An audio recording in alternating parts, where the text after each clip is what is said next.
Islam memperbolehkan saham, tapi yang tidak boleh itu adalah pasar saham. Di mana pasar saham itu sebenarnya kan kita nggak ngerti perusahaannya apa.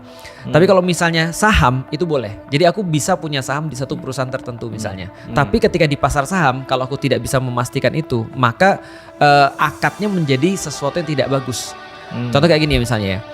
Kalau misalnya lu bertiga bikin perusahaan, termnya kan sudah bisa kita pastiin nih. Kalau aku masuk berapa persen, dapatnya berapa persen returnnya dan segala macam. Nah, aku bisa datang lalu membawa duitku, kalian orangnya sudah jelas, aku orangnya udah jelas, kita tanda tangan akad jelas. Tapi di pasar saham kan kita nggak ketemu sama ownernya nih. Orang masuk keluar itu kan nggak ada yang bisa mastiin dan nggak ada yang bisa tahu kan. Contoh misalnya kayak gini nih. Aku buat saham PT nipu-nipu gitu misalnya. PT nipu-nipu ini menjual saham 1000 lembar gitu misalnya ya di bursa saham misalnya. Nah tiba-tiba PT nipu-nipu ini lagi naik nih, sentimennya bagus gitu kan ya.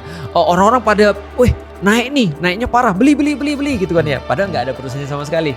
Memang aku perintahin, beli Koi biar goreng naik. Nah setelah goreng naik, beli sahamnya naik, orang pada beli semua sampai di atas dibanting tuh, dijual. Akhirnya jatuh semua. Makanya dalam proses kayak gitu berlaku satu kaidah the greater fool kan gitu kan ya. Siapa yang bodoh paling akhir kan gitu kan ya. Jadi siapa yang bodoh paling akhir dia yang rugi, aku untung gitu kan ya. Nah itu yang kita tidak perbolehkan. Kecuali kalau misalnya di pasar saham itu, aku mau beli saham. Ya udah kita ngumpul dulu deh, kita rapat dulu. Nah itu balik lagi kayak saham itu. Berarti gimana akadnya? Akadnya. Sebenarnya kalau pasar saham yang semestinya itu kayak gitu. Oke. Cuma kan ditunjukkan bahwa regulator atau aturan-aturan Indonesia itu tidak cukup ketat dan tidak cukup rajin untuk memastikan hal-hal itu tidak terjadi. Tapi by prinsip sama begitu. Misalnya akadnya itu bentuk RUPS, bentuk kayak kan banyak banget investornya kan, jadi meetingnya online, nonton recording dan lain-lain. Nah itu tuh Islami harusnya. Harus sepakat. Kalau sudah gitu berarti boleh. Berarti harus kenal ownernya PT nipu-nipu itu. Benar. Harus ketemu ownernya. Nggak bener.